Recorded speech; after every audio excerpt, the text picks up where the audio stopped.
Okie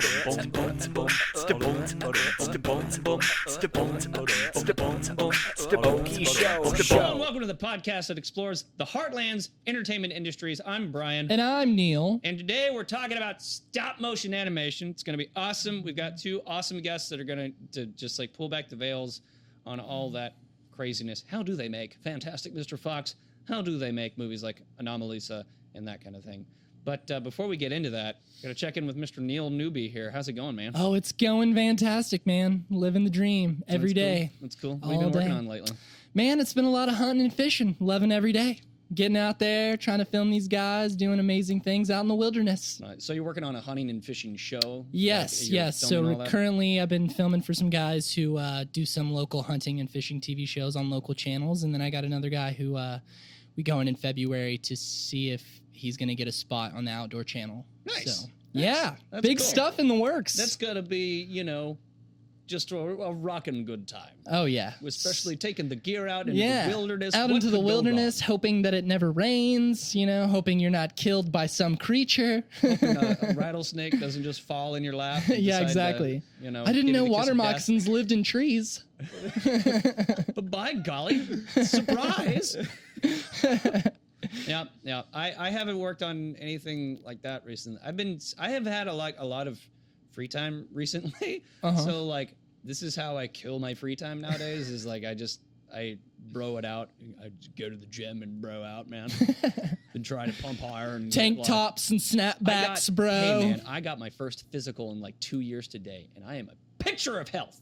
Oh really? Healthy as a gosh darn horse. Well, that's good. This will be the episode that I have a heart attack. Yeah, exactly. I was about to say. Well, it probably helps because with booming. You gotta stay in shape. You gotta Otherwise, you're that guy that lasts 4 hours. I'm doing it for my career. He's got totally. It's for my career. Except he only works out his shoulders because he's a sound guy. So he's got the rest of me. Boulder shoulders. Can't see this on the audio podcast, but I'm morbidly obese everywhere else. But my shoulders are ripped. Not pinky toe. Right. It is. You got to see that one toe. No, I don't know if this has ever happened to you though. I for the last like 5 times I've gone to the gym, I like finished my thing and I sit in the sauna for like an hour and a half. Like let's be honest, like that's the best part. Sweat out. The part where you sit and sweat and do nothing but sweat, it's the best. It's still part of the health experience. It's still part of my exercise routine. Yeah. So then I go and I take a shower, and this has happened like seriously over and over and over again. I'm curious if this has happened to any of y'all. I'll be in the shower, and then randomly maintenance will decide to come through. But the way that they announce it is somebody will pop their head in and say, "Lady coming through." It's always some woman that just busts it. I didn't know you could do that. Right? I didn't know that you could be like, everyone, prepare yourselves. I'm intruding. I have to take out the trash. Housekeeping? Yeah, it's not even that. It's just like, woman coming through, everyone get out of my way. Right? But here's the Put your towels on, Toss your boys. wieners where they don't belong. Exactly. I'm like, what could go wrong? Yes. Everybody tuck them in and tuck and roll. Oh, man. But the problem is they don't announce when they're leaving. So I'm just waiting in the shower. Yeah. For like poking your head out the for curtain. an uncomfortably long amount of time. I'm just like in the shower, like, hello? Is the woman gone? So that's what I've been dealing with. Well, hey, man. Uptown problems. I don't go to. Do you go to a gym? Not as much as I should.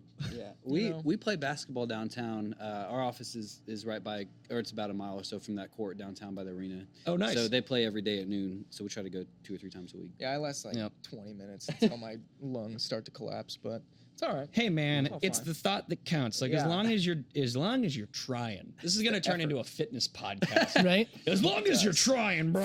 You're strong. We're all gonna get exponentially bigger as the podcast That's what goes you on. should do. A stop motion of Collin getting bigger and bigger. Oh my god! Just by the end of the like 30-second stop motion, he's just huge. He looks like Dwayne The Rock Johnson. Exactly.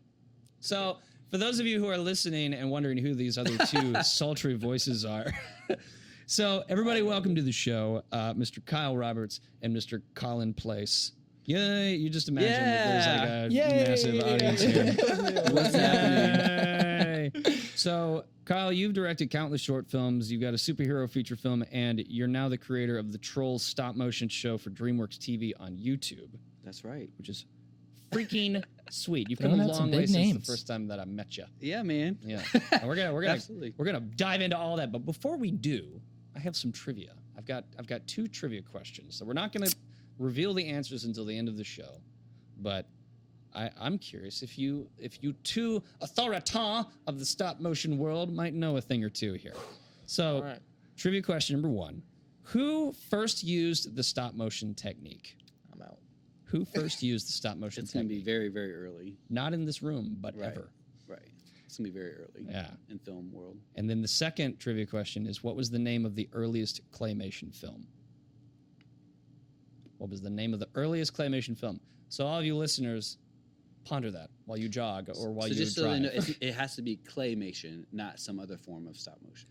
So for the second question, what was the name of the earliest claymation film? Claymation.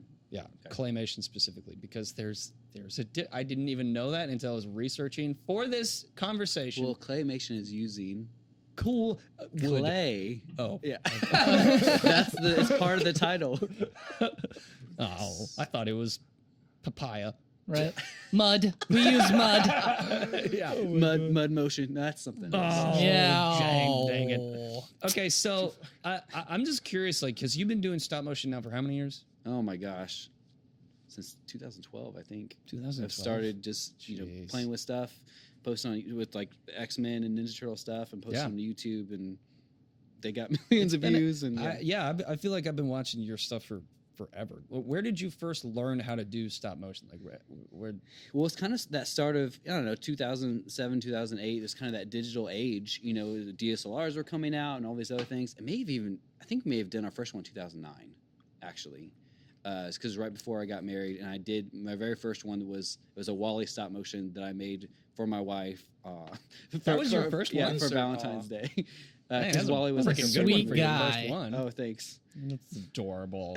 So we did that, and then from there I just like fell in love with it. I saw Fantastic Mr. Fox, which is one of my favorite movies, with my nephews, and then we were like, we could do this.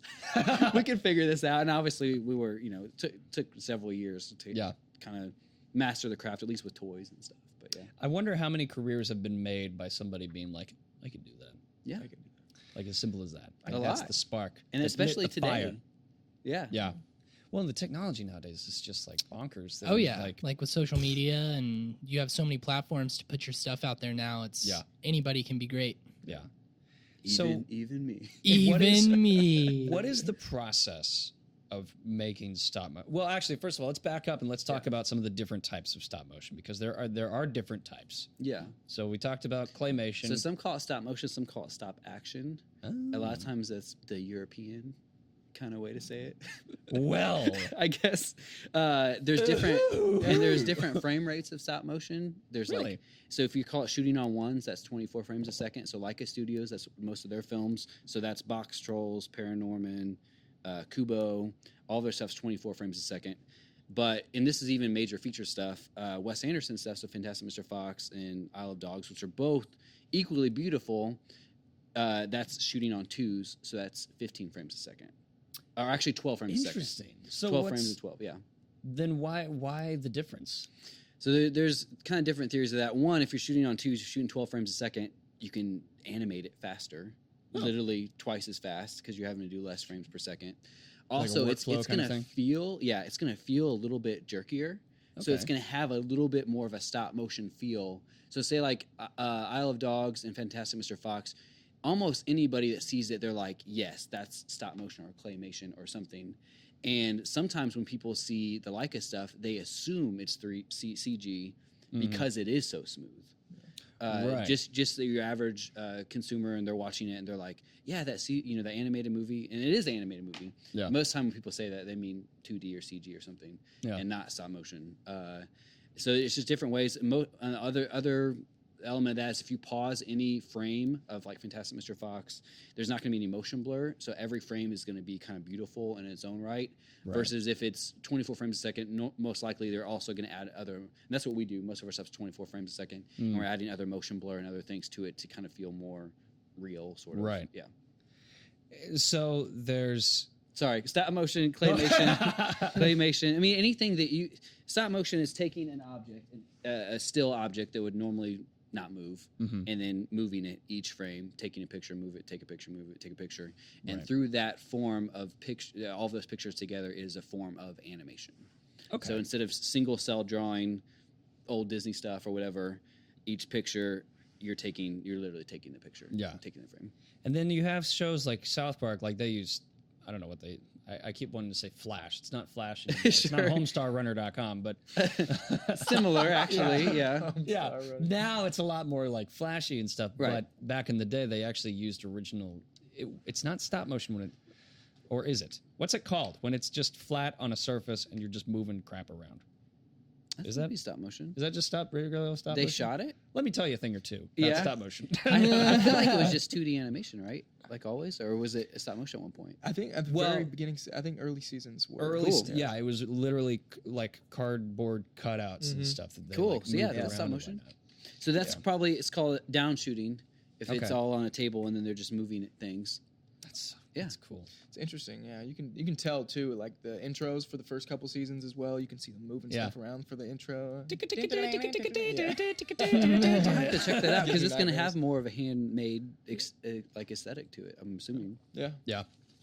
Well, it's weird though watching those early South Park because like you kind of can't tell that it's stop motion. Yeah. Like you can't tell that it's actual practical cardboard and stuff just because of the way that they shot it. And maybe they got out of that for that reason too. They're like, well, we could do it this and much faster and everything else, and who knows either plus way. technology and now that they've got software and stuff that they can turn episodes around full 23-minute episodes in like a week or something. That's during nuts. Like per season. It's crazy. Yeah. They transformed it from 2D to 3D so quick too. Like now there are dimensions to it and everything like that. So it's pretty cool. Bloof. Right. So what is Go Motion? Like, I don't know what that is, honestly. You don't know what Go Motion is? I don't know what Go Motion is. Well, then why are we talking? Yeah. What are we doing here? Or did you just see it somewhere? So I Wikipedia'd it. Yeah. I did a lot of hardcore research. Yeah, because Wikipedia is the source to I found go it on the to. internet. It's got to be true. Well, isn't so? Like you were talking about motion blur and that kind of thing. Like from what I read, Go Motion is that it's stop motion, but it's a type of software that almost predicts where the animation's going to go, so that it makes it more seamless. Cool. Does this sound familiar? I'll have to check it out. Yeah, I honestly don't know. Take my word for it. It's like you're shooting less pictures, but it's interpolating the frames or something. Yeah. That might help us. Yeah, right. I've never heard of that. Yeah. It's because that was like the cool thing about Jurassic Park previs. Like, because they did all their previs in Jurassic Park as claymation. Yeah. Originally, it was going to be all stop motion stuff, and then they the decided Velociraptors were going to have like slithery tongues to do CG, and it was way better as CG than it would have been. But yeah, crazy, bonkers. Well, that actually kind of leads into the next question because you do kind of a combination of the two, right? Yeah. So let's talk about that because like. We were just watching a video that you did that was a 360 VR where you like I pointed out because I'm a genius, right? That now obviously this stop motion is not practical on the day, and I no, we did it several days there. So okay, so describe. Dang it! I'm an authority. We're just gonna make South Park references through this whole thing. Yeah. No, so talk about how you use elements of like green screen and CG and all that kind of stuff to make the stop motion work. Let me see if I can make this make sense. So a lot of the work that we're getting is mixing live action with stop motion. So we've done a Thomas the Train series for Mattel and a whole series for DreamWorks. And then also a Lego Voltron, which was similar things. It was green screening, and even the original stuff that we did with Nathan Poppy backgrounds, and we're recreating like a Ninja Turtles open and an X-Men open. Even though it wasn't mixed in live action, it was still keen and green screen and stuff. So we've kind of like mastered that over the last 10 plus years of just in our world and playing with toys and like how that works. But essentially, what we do. Neil, you were there on Trolls and Thomas. I was there for all of it, and Voltron. Neil was one of your crew members. That's true. So we go on set and we shoot all the live action plates. You're very familiar with plates on feature film stuff and live action. But for the stuff. layperson, plates is shooting the background. So if we all got up and we shot this bench couch thing. Futon. This couch thing. It's called a couch. It's called a couch. I'm really, really smart, guys. It's called a couch. This thing. This blue thing. Okay, this couch, and then it's on a tripod just like that one, and we didn't move, right? Like we're all out of it. That's our plate of the couch. And then what we would do if it needs to look like action figures are running and jumping and killing each other or something on this couch, as one is to do, right? Yeah. Beating the crap out of each other. Then we would shoot all of that on green screen or blue screen, depending on, if it's Ninja Turtles, you can't do green screen because they're freaking green. Right. So, and Leo is the worst because he has the blue. Oh, and dude. so he's green and blue. That's a whole other story how we did that. But Perfect yeah. Anyway, any color that is not in play. we actually did white, and then we had to add back in the white in his eyes every frame. Oh, weird. We chroma keyed it. Anyway, so you film it all on green screen. So you do all the stop motion animating on green screen or blue or whatever, and then you key it out and superimpose it into the plate that you got. That's really cool. So yeah. So typically we have a set of live action shoot days, just like a feature or anything else, like whether it's 4 days or whatever it is, like a commercial, and have a decent sized crew, I don't know, 20 or 30 or something. Yeah, 20 to 30. And really just like light it right, shoot it right, and get those plates the best we possibly can. So it's just not like shooting stuff with the GoPro and making everything magically work together. Then with those plates, how much of it, how much of an element of motion can you play with? Quite a bit. Normally we leave it fairly static and then shoot at a higher, like 6K or 8K or whatever, and then we have the final exports 1080p. Then we have room to kind of zoom. So you can do like a digital pans and that kind of thing, do the motion in post. And it also helps us when we're animating that we're not having to animate it with the same motion tracking. We do have motion capture rigs that if it is all shot in camera, we did this on one of the troll shoots where Poppy and Branch were getting launched into the air towards this cake that they built together. It's called Rainbow Cake Party. It's really fun. And they get like launched back by the fashionistas or conjoined twins, and their hair launched them towards the cake or whatever. But so we had this. There's some times where I wish this was just a terrestrial radio show that people could just like tune into in the middle of it. Yeah, be like, what is he? The conjoining twins with their hair and they're launched through the air. They went to this rainbow cake. They built this rainbow cake party. It was dope, man. It was really cool, bro. Sounds like me. I don't know. So even in that one, it was really fun for us because we had a motion control rig that every single frame is all hooked up to our stop motion software, and every single frame it moved to the axis that we wanted it to. That's cool. Yeah, while we were shooting it, like it was live in camera. Yeah, time lapse rig. We used a time lapse rig. Yep. That's awesome. Time lapse. Describe that. The time lapse. Yeah, it's talk today. It's called a motion control rig. So it's like literally controlling. You can set up your whole move and when you want it to start easing into it and everything else. Nice.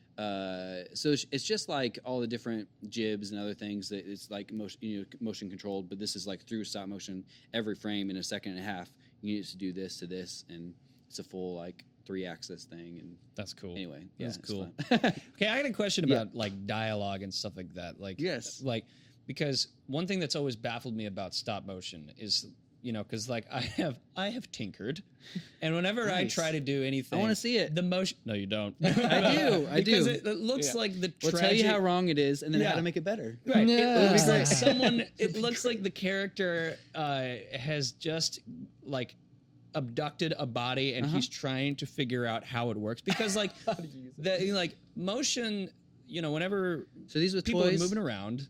I think it was literally like a piece of clay or something. Okay, I've only done this like it's been years. Okay. Yeah, like in high school. Yeah, but like, whenever you have people moving around, people move at particular rhythms and that kind of thing. And when you're shooting things one frame at a time, like how do you have control over, like, say somebody, you have your character, little toy, he jumps out of bed, and somebody runs in, smacks him in the face, and he falls on the ground at the speed and velocity of somebody falling on the ground in gravity. Yeah. How do you make that work to where it's not all your movements? wonky, How is wiggly? it slow movements? How is it fast movements? How is it? Like how do you character pace? How do you know? So it's with any other form of animation. It's just practical in camera, right? Mm-hmm. So literally, if they're getting up, it's all kind of like a mathematic, which I hate math, but it's funny. So if they're walking slowly, you have to kind of calculate that in your steps. And a lot of times we'll shoot ourselves walking around or doing whatever needs to be done, or pulling, like if they're skateboarding or it's a roundhouse kick. We did a test for somebody big in Oklahoma City, and who were really passionate about, and they did a roundhouse kick of a product to the screen. Well, tell Chuck Norris I said hi. Yeah, right. Not that. Even cooler to me, anyway. But anyway, I don't know. We're working on this pitch. But we were teaching Collin how we rotoscope and do different things. But part of that is, so if you have action figures, they're just going to like fall over. So we have these different rigs. We use square stock and like drill into the back of them, and then square stock connect them together. We'll have like a front rig and a back rig, so it's connected to them at all times. So they're not just like, I'm assuming maybe that's part of the problem with the claymation stuff is you're kind of working on this and they might just follow. So it's just kind of doing this. But if you're like able to hold on to every frame and move it, then that helps. So it's almost like a metallic arm that you have connected to the subject that you're manipulating one little bit at a time. And I mean, the actual the toys that we use to shoot the actual animation they're very expensive, and they take a really long time to make because they have like wire skeletons inside them, kind of. Yeah. So for the Trolls thing, we did a whole other deal that really we really learned a lot and it helped separate our company for future stuff. Is just like Leica and Stupid Buddy, we'll use the Hasbro toy heads, but the bodies are silicone pigment armature puppets. So we had to make these tiny puppets of their bodies. Yeah. Oh, wow. It took us 3 months to make all of this. We made like 62 troll bodies. Oh, wow. So we hired a designer. His name is Align. He's from Moore area. He's awesome. I don't know if this is really interesting to me because I wish we should have brought some of that stuff. Yeah. Because it's hard to explain. Right. Yeah. But basically he like designed all of we got the 3D printable toys from Hasbro because they're just like plastic; they don't move at all. So if, picture like a pop figure or something, Funko Pop figure or something. And then he designed them all to like a typical, like atypical pose where their arms are all out and their legs are out. And then we put we printed an inverse mold box of that, 3D printed it, and then injected it with this silicone paint mix. And like we'd been in contact with Phil Tippett and some of his guys, just like Mr. Star Wars animator since the 70s or whatever. Yeah. On like paints and different things to use because we had no idea. Phil Tippett showed up on the Wikipedia search. Yeah, see? Yeah. No, he was super crucial to all, like the AT-ATs and everything they did, Star Wars. Anyway, so and then once they get this mix and they inject it, they have like 7 minutes to use it, and then it's like cured. And then it's this puppet that we made. That's so freaking cool. That's when you watch these Trolls episodes, instead of just them like this walking around, they're actually moving and doing all of this crazy stuff together, building a rainbow cake and driving around. That's cool. I didn't even think about that whenever I was watching the clips. Like it didn't even occur to me that they're like actually moving, like their ligaments are moving around. And that's the goal. So it looks like, don't be hanging. Oh, it looks like, well, to me that's like a huge for the listeners. He tried to fist bump me and I refused. That's a huge compliment because that's our whole goal of this whole thing is to look like, because that's part of the reason why we're doing this is a marketing thing to sell the toys. Yeah. And if you're like, well, that doesn't look like the toy, then it's like, well, crap. This whole thing didn't work. Kind of thing. But yeah. That's like how many. Whenever you're, because I've seen some of your stop motion stuff, like they're actually okay. You do two different ways, if I'm remembering correctly. You do one where you actually add the mouths over the characters. So this is an OG fan right here. Yeah. So like you actually have human mouths that are moving that you superimpose on top. Annoying orange style. Yeah. Which is hilarious and a really good workaround. Yeah. Because I'm sure you can speed things up a tad. Right, a lot, yeah. But then there's the other way, which is to have like a billion different mouthpieces and stuff. Like... Yeah, so the annoying orange route is you just have to get a still image and then film somebody talking weird. And then that route, like the more like expressive they are, the funnier. It's for comic relief kind of thing. We did that with the Iron Man versus Batman one. That's what you're talking about. Yeah. Wasn't it Lucas Ross? He was Iron Man. And Zach Scott, who's like a huge YouTuber, was. Yeah, Lucas was Batman and Zach Scott was Iron Man. That's awesome. And it was just it was fun working on it. And it really was kind of a workaround like. I don't know how we're gonna do this. Like, how do we make their mouths move? But then the other route is you're figuring out the phonetics of all that. So the E's, O's, whatever. and then you could do that in camera first of making all these mouse, like claymation mouse or 3D printed mouse that you're subbing out or whatever. Yeah. Or, even Robot Chicken does it. It's a little bit more crude. They literally like just put it on their mouse and it's weird, kind of mouse. Or in some of them we've done in post-production, again, with those, we did this for Thomas the Train and for Trolls at times, because there's no dialogue in either one of those. It's like actual talking. It's just like, grunts and stuff like that. So we'd go back to that original CG model in post. We'd shoot everything without doing anything. And then they would work up different expressions. Oh, cool. And then we would superimpose expressions over. Nice. So you have it seems like you kind of have a creative workaround. Yeah, everything's, different tool and different things, just figuring out how the crap we're going to do this as a team and in time and, get it to the client. And how much adaptation do you utilize? Like, because since you're manipulating, since you have basically control over all of time. Yeah. All of time and space. Like you do get to kind of improvise a little bit, don't you? Yeah, a little bit. Like through stop motion stuff, you really it's not like a 48-hour thing where you're literally, it's just part of the fun where it's on the fly and you're working this around, working this together as a team. Storyboards, I'm not even really a big fan of storyboards in general. But for stop motion, it's absolutely, any form of animation, it's absolutely crucial, because otherwise no one, when we're on set, if we didn't have any clue, it wouldn't, lost. Yeah, there's lost no way after the first all the 10 shots. You're like, setups. I think they're going to be here, and I think when you're getting the plates and getting different things, it would be impossible. Yeah, it has to be precise for sure that you got where you got, because you're not be able to feel from your actors and feel from what you're shooting of like, oh yeah, I know from editing this kind of in my head that we've got it.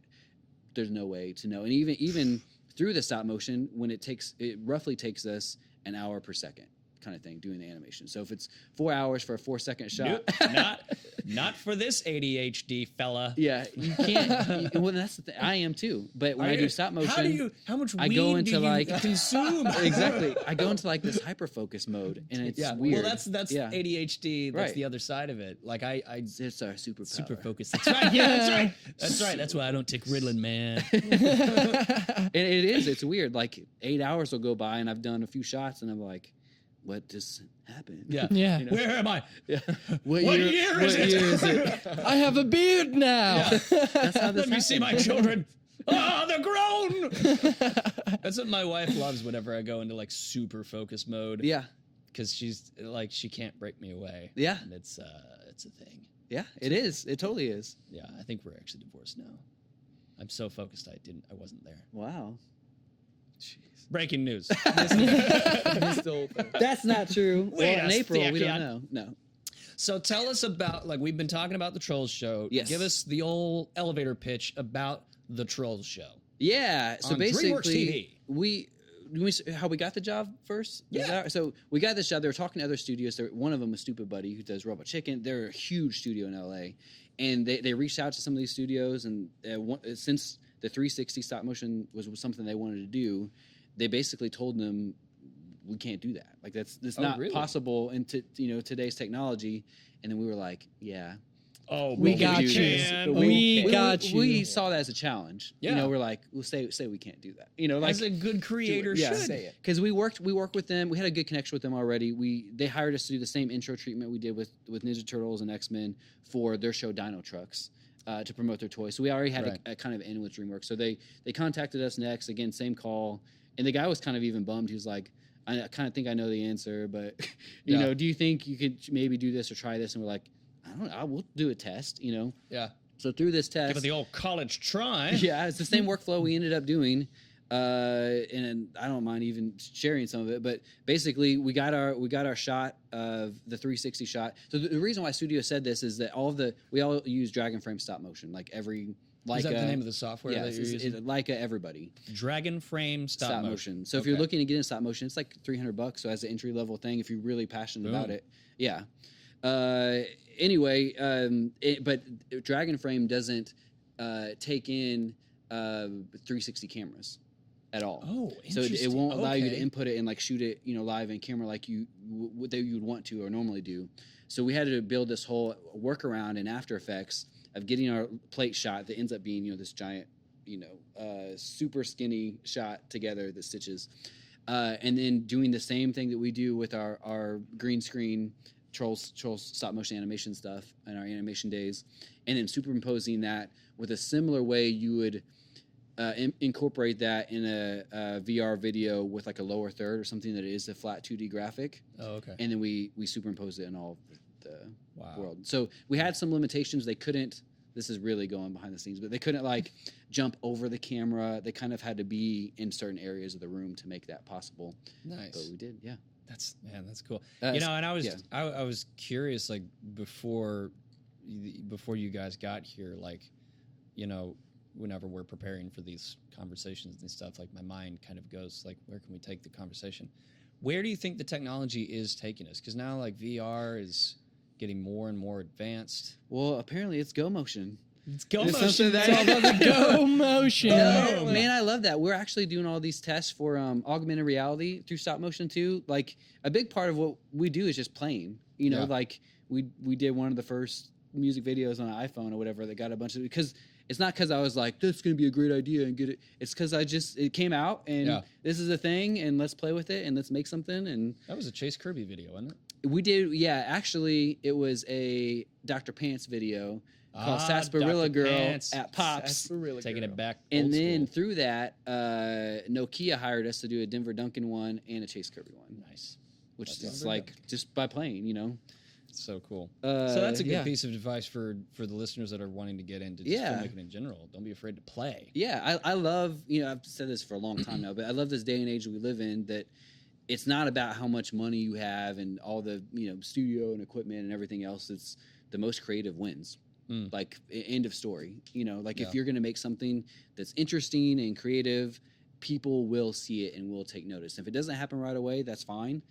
Keep at it. Like our first stop motion thing didn't get 1 million views or anything, but we kept getting better at it and just doing the things we were passionate about. And luckily, lots of other people are passionate about those same things. Yeah. Well, and it's also such an interesting niche, because it seems like there's not it's like whenever film students are like, I want to be a director, I'm like, sure you do. Great. Yeah. There's also 50 million. 1 billion people want to be a director. Yeah. Have fun. Yeah. Competing with that amount of numbers. But like with stop motion, the competition seems pretty low. Yeah. I mean, there are more and more today because there's also more and more stop motion content being provided, which is great, and great for us and other smaller studios and everything. But you're right. I mean, that's kind of what we quickly noticed. One, I noticed that, like, people are actually watching this or actually sharing this. So like, let's keep learning this craft and let's keep doing this. But also I noticed that it's not just something you can create in a weekend or a week or whatever. Like, you do have to have a passion for it and to learn the art and learn the craft versus just a surface level of that, when most people today, a lot of millennials, I kind of am a millennial, barely, but like, we'll just give up. It's a room full of millennials. Yeah, we'll just give up. You guys might be Generation Z. But, no, I'm a millennial. There's not a lot of patience. I think is what. Yeah. No, I was born in '97, so that would be. Yeah, I think you might be on the razor's I'm edge. on like razor's edge. I'm on the cusp of.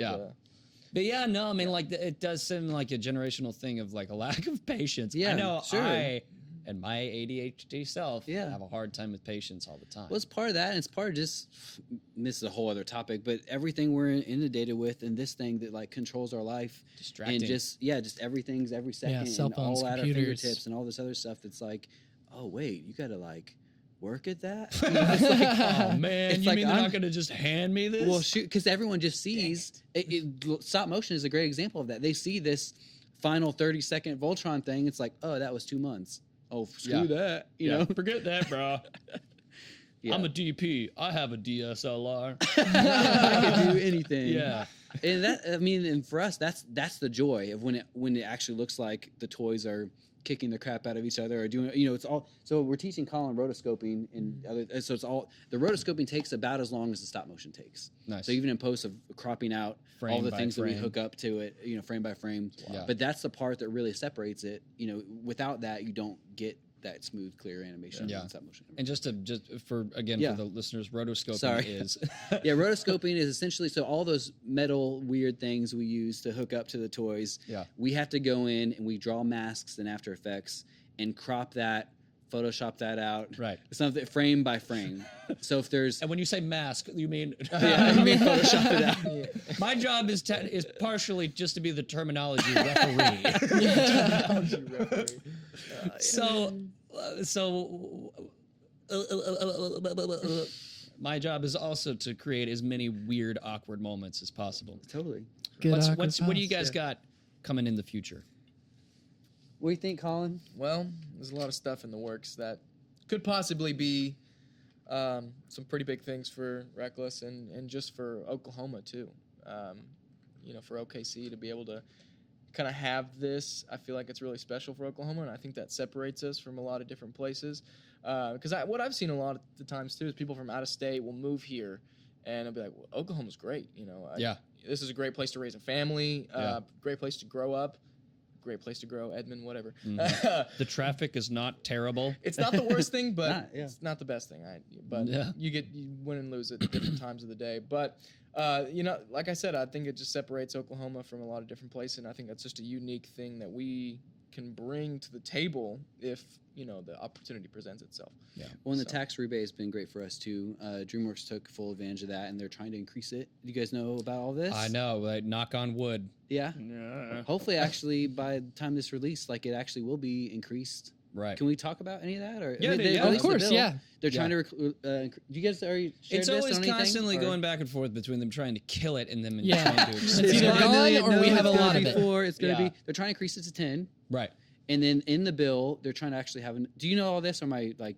Well, I mean, no, but the we haven't listeners talked don't. about it. Okay. Yeah. So, and then they're also trying to, and I don't want to step on any toes. No, you're good. They're also How dare you? have another side of it that actually brings in bigger films, right? Like the $50 million film and up, which would be great. That's on it. That's, you know, I mean, this is a whole other thing, but that's what we need to keep growing and keep people here in Oklahoma and everything. Yeah. So we got to get it. We'll Make it happen, lawmakers. We'll get there. That we can land the Jesse Pinkman spinoff series. It's gonna happen. You know, he's gonna bust out of there and he's gonna go to Oklahoma. I'd love to see it. I think it'd be badass. I think we're gonna get Spider-Man 8 when Tom Holland's 34. Yeah, right. It's gonna be great. Dad bod, Tom Holland. It's his kid now. Exactly. Right? Yeah. The child's child of Spider-Man. Tobey Maguire made more sense in my head. Yeah. Spider and it's Tobey grandkid. Maguire. It's called The Dad. I was about to talk about a dream that I had about Spider-Man because the trailer came out recently. That's great. I just broke my own rule about don't talk about topical things. Oh, right. I gotta edit that out. The trailer's so Yeah, it was so Man, raw. Spider-Man, it's already come out. ago. So good. So good. Way better than the first one. So, you know, you guys have been doing this for a billion years. So old. I'm 34 now. You're 34? Yeah. I'm 32, man. Dude, we're getting old. We're getting old. Do you ever? This is the whole other thing. When we play basketball or whatever, I know I'm starting to notice the kind of down trend of like my mind is like, yeah, go for the steal, and my body's like, nah, don't even try it. Not happening. I know how you feel. Yeah. I don't even play basketball. I gave up. Neil's the still beginning, young, right? If you're running after a deer or something, it's just happening. Yeah, exactly. Yeah. He just I'm goes out and there. gets it. I'm out there. He actually just strangles it. Yeah. Kicks him in the nuts, takes Yeah. the ball. Like I just flex my Dumps it. bicep and it falls over. You just look at the deer. Yeah, I just like, give it a look, and it's like, It okay, falls over. I'm laying down. I'm laying down. I'm done. All right. So what are some fun stories, you know, from the trenches of the stop motion world? Oh man, I don't know. I didn't think about this. We can talk about, like, it's not stop motion, but we can talk about the weather balloon stuff. Yeah, let's do that. Yeah. So tell us about the weather We balloon were stuff. making, we were making a music video. We were shooting a music video for Ofidelis. Yeah. And you had a really cool pitch, which was we're going to release this weather have balloon good with ideas. The rig. You do They have may really not- great execution on the other hand.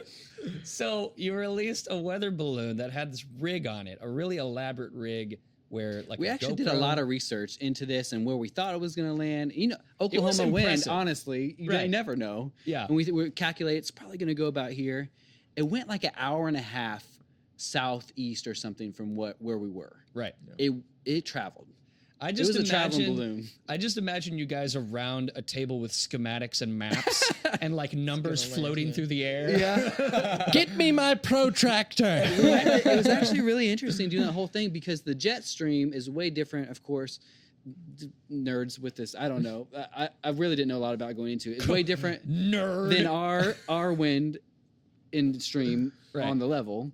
Like you could be 5 miles per hour wind here, but a 60 mile per hour jet stream, or vice versa. Right. You know, if you're like, oh, it's really windy today, well, up there it's not. You know, maybe. So it's learning all of that and trying to figure out all of that and where it's going to go and everything. But I just wanted to shoot a video. I didn't want to become a meteorologist. the music video, actually, on our website, we still have that TV. Yeah, I know. I saw that. So, and that's a lot of people don't realize that was a practical shot we got in this. So we launched this weather balloon with this rig with this GoPro on it that was encased because up high the battery would die if it wasn't encased, you know, kind of thing. Because cold and battery stuff or whatever, and you know, battery stuff. And science. And then on the other end was this toy TV, which is like perfect, you know, for not only stop motion stuff but just the whole theme of it. Yeah. And the song is Up and Away. That's right. So this is going up and literally away to where we couldn't get it back because you miscalculated a bit. We didn't do anything. It wasn't us. It was the weather balloon bursts in the stratosphere and tumbles to the earth. Yeah, and that's kind of how it's intended to do, is literally go to the edge of Earth and space. Right. And that's when it blows up. Yeah. It was cool. You saw the curvature and everything. It was really cool. And then it has a GPS on it, so we could track it wherever it goes. And so during an hour and a half, we're in our car driving around Southwest Oklahoma trying to figure out where this is going. You want to tell them where it landed? I believe there were tanks involved. Yeah, there were tanks. It landed on the Fort Sill artillery zone, which I didn't know means of all the places on Earth, the crap no one goes because you could die. Yeah. Can we retrieve our camera? Do you want to explode? That's kind of what they said, and then they were like, legally they had to retrieve it because it was they didn't know if we could get the footage, or they thought that we were possibly all in it to get aerial footage of Fort Sill. I was like, nah, man. We're not about that. We're making trying a to music just get video. the shot of Earth. So the CIA comes busting in. They got you in an interrogation actually, I think room. Brother Government's still tracking my phone. I'm sure. I just wanted to make a music video. The thing that kind of pissed me off about all of it, well, they gave us back the rig, which we were really thankful for. But this was like 2 months of trying to contact them. And eventually they went and got it. And the interesting thing is we could track them getting it because the GPS was still turned on. Oh, wow. So we were like tracking them going through and bringing it back. We're like, and then I called them the next day. It's like, listen, have you got it? Because I know you got it. And he was like, I see. No. What? How do you know? Like, you know, the GPS on it. So they actually took out the GPS at that point and like threw it. So we had to get a new GPS. Anyway, the thing that pissed me off probably the most about it is that they deleted all the footage. I told them, I was like, I can come to you. We can do like an edit session. Just take the part of the Earth. That's what we want. You're not going to see Fort Sill, you know, in this. Can we do this? And he was like, I'm sorry, you know, protocol. And actually, I actually respect that too. But what really pissed me off is I asked him, was it cool? And he said, it was awesome. And I was like, no, because we had no idea what it looked like or anything else. Yeah. And so we're like, well, we got to do it again. So next time we did it, it worked. It landed in Chakotah, where Carrie Underwood's from. God. Probably in Carrie Underwood's parents' backyard. Yeah. In the middle of nowhere. We had to walk a couple miles in between all these cows and stuff in the pasture to get it. I remember that. But we got it. It's like a weird treasure hunt. Yeah, it was. It was because we were like in this field in these random. I saw people like walking around in their backyard. Yeah. It was just in this field. Get your gun, honey. Exactly. I was like, yeah, we were kind of nervous, but kind of like, boy, you guys, the risks you take. Blood, sweat, and but it was tears an amazing shot, and it was a shot that most people, because we do a lot of CG stuff, think that we CG'd that shot with like a plate at the background. How mad does that make you? I don't know. I kind of want to put CGI work. I kind of want to put a note on our website that's actual like real footage, bastard. Yeah. I know what you're thinking, and no, we did it for real. Next time, next time, come up with something like that and just CGI it and be like, it's totally real. Exactly. Yeah. Who do you think Maybe I we am? need to get. Michael we Bay. could actually put some of the behind the scenes footage with the weather balloon right beside it or something. I don't know. I feel like why do we got to prove that? Why is that something Come that at we me, need bro. to we need to prove? Yeah.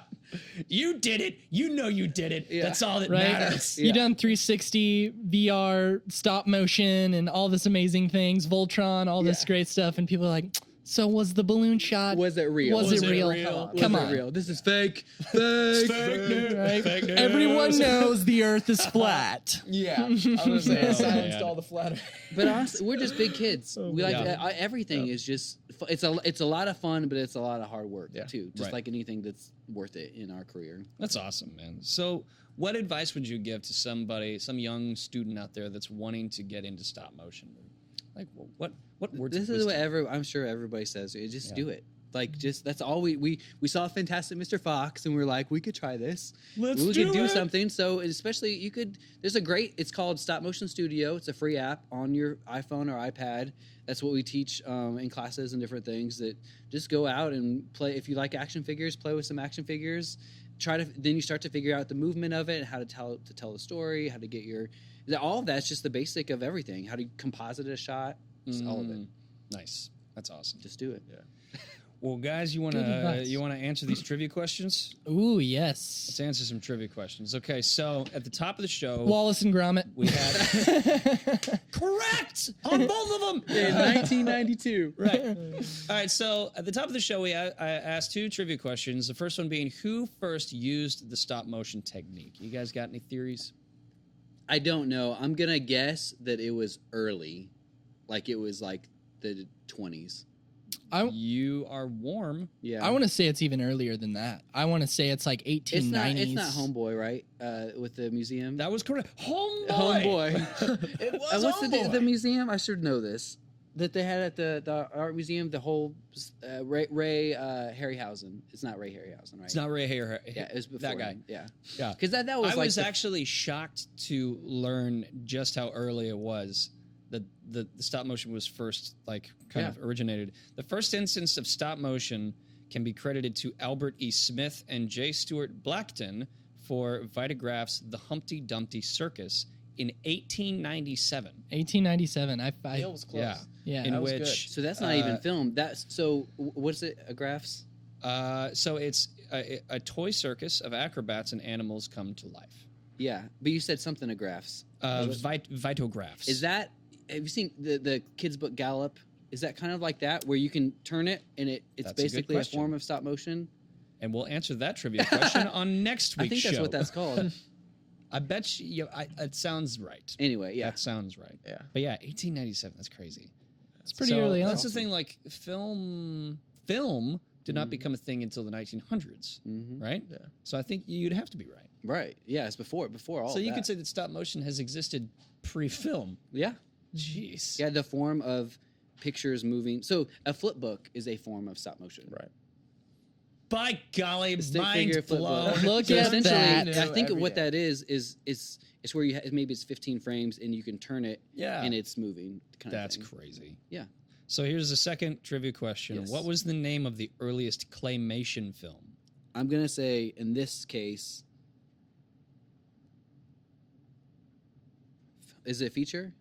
It's King Kong. It's not King Kong. It's actually What? pre-King Kong. Okay. But I think you're onto It's a something. Like, dinosaur thing. it's is it called called- Modeling Extraordinary from 1912. It was And the that's first before Ray claymation Harryhausen, feature too. film. Yeah, I think. Yeah. yeah. Dude, So I this was is like, That's and that was wild. the really surprising thing of like actually, Yeah. doing my hardcore Wikipedia research was that like Yeah. stop motion's so old. Yeah. Like, Because it's I literally mean, essentially, pictures. Yeah. film is stop motion in itself. Yeah. It's just 24 frames a second. So you could say that maybe stop motion was kind of like the grandfather of film in the first place. Yeah. Oh yeah. Crazy. Dude, I was about to say like Gumby. Maybe I am a millennial. Fool, that's I'm the Gumby maybe 60s. maybe I am a millennial. Get out of here, Colin. Damn. Wallace and Gromit. That's the first. Wallace and Gromit. Reckless Chicken Abandonment, Run. stop motion stuff. It's the first. That's right. It's the very first. 2007. That's when May it was- not that's may when it not be began. the first, but it's the best. Stop motion, Whoa. Bingo. I don't know why. That's just my go-to schooling voice. Yeah. Yeah, you know, you gotta. Let me tell you a thing or two. Let me tell you, stop motion did not exist. before me. I was the father. I got a the kick in the pioneer. pants, and then I created stop motion. I had an idea, and I stopped, and then I added motion, and I was like, brilliant. It was done. It was done. It was 0.5 seconds long. This all started because they didn't put me in the fourth quarter. All right, you guys want to play a game? We're gonna. This might be horrible. Horribly amazing. Neil and I are very cold. We haven't done any kind of improv-y warm-up. I don't know. I'm feeling pretty hot. He's feeling feeling hot. lucky. So this Feeling might lucky. be comedy gold. Could be. Woo! Never knows how you try. Okay, so we're gonna play a game called Before or After. The way that this works is we're gonna play out a very short scene, and then at any point you can ring this bell and say before, and we'll have to play out the scene of what happened before the scene that we just did. Okay. Or you can say after, and we have to play what happened after. Is it all of us, or is it? I'm gonna say it could be either one of you. Okay, so I'll put it here. Yeah. And Colin, if you want to join in, you can. I'll make you an honorary walk-on if you're, if you're down. Okay. Walk on to the universities. Put me in. Yeah. Okay, so explain it again real quick. Okay, so again, We're gonna play a scene. We're gonna play it's out an a audio scene. clip. It's you're gonna do a scene. Neil and I are playing Okay. out a Bantering. scene, an improvised Nice. scene. We don't have any script or anything. Nice. And as we're playing out the scene, you can say "bing." You can hit the bell before, and we'll backtrack to what happened leading up to the beginning of the scene we just did. Or you can say "bing" after, and we'll play what happens moments after the scene. Cool. All right. Gotcha. So, again, just disclaimer to our listening audience: don't expect much. Getting we'll ready. see how this goes. You ready, Neil? Let's do it. Okay. So first, before we do this, we got to get what is an item that has been lost. Uh, A phone, or keys, or something. This is your improv contribution. right. I'm totally botching. I'm gonna say keys. Keys? Okay, That so happens a lot. we have lost a set of keys. Okay. In 3, 2, 1. Oh man, I don't know what's gonna happen. What are we gonna do? What are we gonna do, Brian? Here's an idea. We can find the keys. Well, how are we gonna ever find them? You can't call them. They don't ring. Well, okay. Yeah, it's amazing to me that we're in 2019 and we still don't have one of those magical ringing keys. I don't know, man. All I know is our boss is gonna be real mad. He's going to be really mad because you are the key master. Yeah. We work at a key making store. Before. It was raining outside. On a dark and That was stormy weird. night. On a dark and stormy night. Our boss, on vacation. Me, Brian, left for tacos. Hey, Neil, why are you narrating the two of us standing here? Oh, I don't know. Why am I? I know you're really into film Are we? noir and all, but Oh yeah. it's Oh, kind of I think it's the awkward. rain, though. I think it's the rain. It's true. I don't know why it's. I'm amazed that it's raining right now because the forecast said it was going to be blazing hot outside. Anywho, me and Anywho, you getting tacos. Let's go I get had some the tacos. rings. I had the key. After. You know what happened? I'm starving to death. I wanted some tacos. You lost the keys, and now, since we've decided to walk our way, now we're lost. Look, man, I told you I had the keys on a carabiner, okay?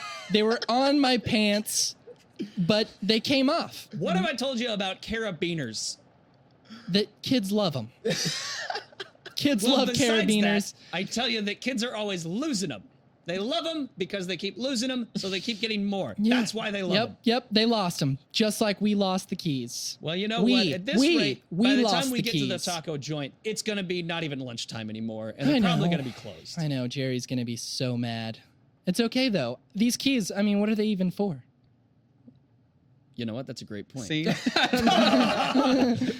And Kyle just called it. Cut! So Scene! God. Ring, ring, Next. ring, ring, ring. All right. Okay. That was awesome. Gold. That was Well, good. guys, Comedy gold. Nailing it. Yeah. Thanks for coming on the show, guys. Of course. Where can we find you online? Yeah, ra-pictures.com is our website. And then we're on Facebook. If you search Reckless Abandonment.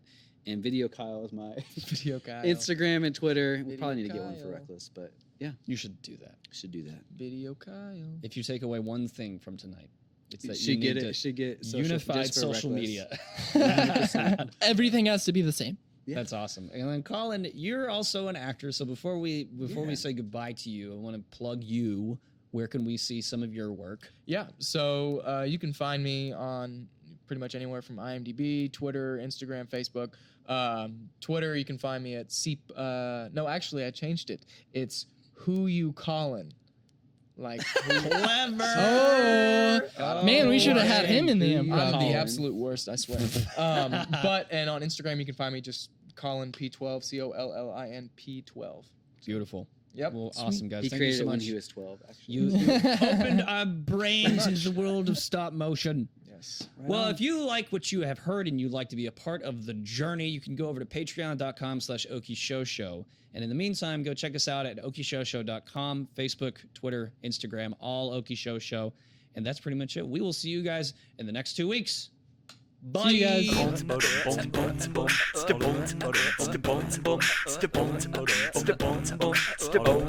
Okie Show.